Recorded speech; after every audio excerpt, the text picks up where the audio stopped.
தேனினும் இனியனர் செந்தமிழ் மொழியே என்று தொடர்ந்து பாடி வந்த இந்த காலகட்டத்தில் உலகின் மூத்த மொழி, கல் தோன்றி மண் தோன்றா காலத்தை முன் தோன்றிய மூத்த தமிழ்குடி என்ற பெருமை மிக்க மொழி உலகின் மூத்த மொழியாக இருக்கிற இந்த காலகட்டத்தில் தாய் தமிழ்நாடு என்று பேசுகிற தமிழ்நாட்டில் மும்மொழி கொள்கை என்பதை ஏற்புடையது அல்ல என்பதை முதல் பாட்டாளி மக்கள் கட்சியின் சார்பிலே தெளிவாக நான் வலியுறுத்த விரும்புகிறேன். குறிப்பாக இந்தியா என்பது வேற்றுமையில் ஒற்றுமை, பல்வேறு மொழிகளை கொண்ட நாடு. ஆகவேதான் மொழிவாரி மாநிலங்கள் பிரிக்கப்பட்டது. பல்வேறு கலாச்சாரங்கள், வழிபாட்டு முறைகள், திருமண முறைகள் என்று ஒவ்வொரு மாநிலத்திற்கும் பல்வேறு கலாச்சாரங்களும் பண்பாடுகளும் நிலையை நாடு அறியும்.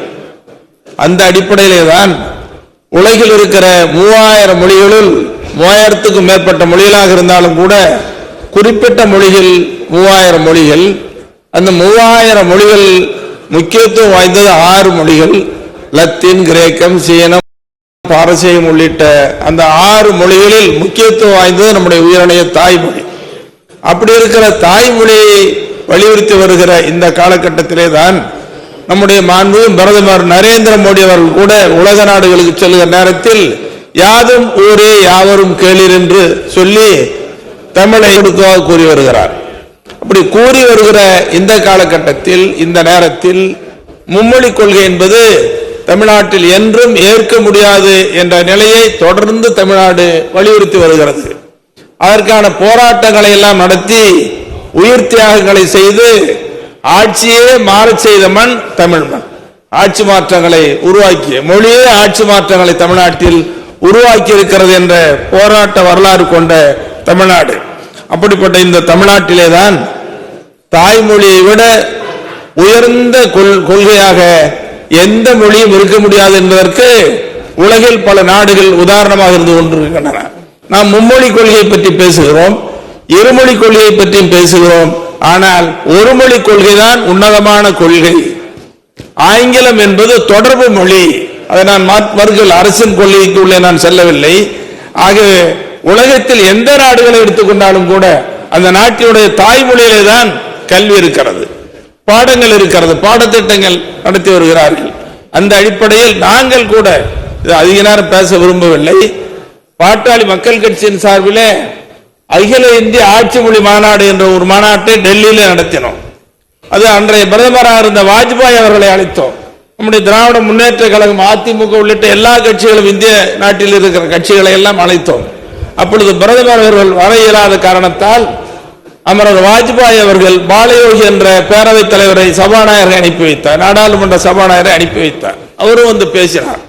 அப்பொழுது பிரதமர் வாஜ்பாய் அவர்கள் ஏற்றுக்கொண்டு இந்த பாட்டாளி மக்கள் கட்சியுடைய கொள்கை உன்னதமான கொள்கை, நியாயமான கொள்கை, நான் ஒரு குழு அமைக்கிறேன் என்று குழு அமைத்து விட்டு அது கிடப்பிலே போட்டு விட்டார்கள். இல்லை என்று சொன்னால் நேரம் தமிழ் ஆட்சி மொழியாக வந்திருக்கும். நான் இங்கே வலியுறுத்துவதெல்லாம் இந்திய நாட்டின் ஆட்சி மொழியாக தமிழ் வர வேண்டும். தமிழ் மட்டுமல்ல, இந்திய நாட்டில் இருக்கிற 22 மொழிகளும் ஆட்சி மொழியாக்க வேண்டும் என்ற தீர்மானத்தை நம்முடைய மாமன்றத்தில் கொண்டு வர வேண்டும். ஒவ்வொரு உயிரணைய தாய்மொழி என்று சொல்லுகிறார். காக்கைக்கு தன் குஞ்சு பொன் குஞ்சு. ஆகவே அந்த அடிப்படையிலே தான் தமிழை வலியுறுத்துகிற எங்கள் மருத்துவரையா அவர்கள் தமிழை தேடி பயணம் போனார்கள். இங்கே தமிழ் பாதுகாப்பு இயக்கம் நடத்தப்பட்ட மண் இந்த தமிழ்நாடு.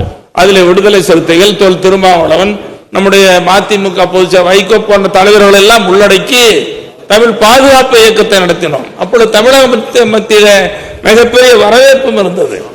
ஆகவே அரசை கேட்டுக்கொள்வது, இந்த மும்மொழி கொள்கையை எதிர்ப்பதிலே அரசு, மத்திய நடுவண் அரசு திணிக்க கூடாது என்பதிலே அரசு உறுதியாக இருக்கிறது.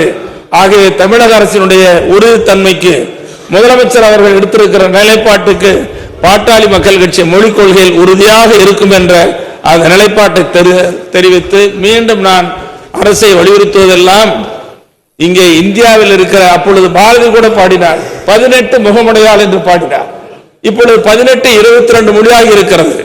ஆகவே தமிழ் உள்ளிட்ட இந்திய மொழிகள் அனைத்தும் ஆட்சி மொழியாக்க வேண்டும் என்ற சட்டத்தை நிறைவேற்றுவதற்கு நம்முடைய மாமன்றத்தில் தீர்மானம் நிறைவேற்றி மத்திய அரசுக்கு, நடுவண் அரசுக்கு அனுப்ப வேண்டும் என்று வலியுறுத்தி அமர்கிறேன். நன்றி. பிளே ஸ்டோர் மற்றும் ஆப் ஸ்டோரில் இருந்து பாலிமர் செயலியை QR கோடு மூலம் பதிவிறக்கம் செய்யுங்கள். செய்திகளை உடனுக்குடன் பெறுங்கள்.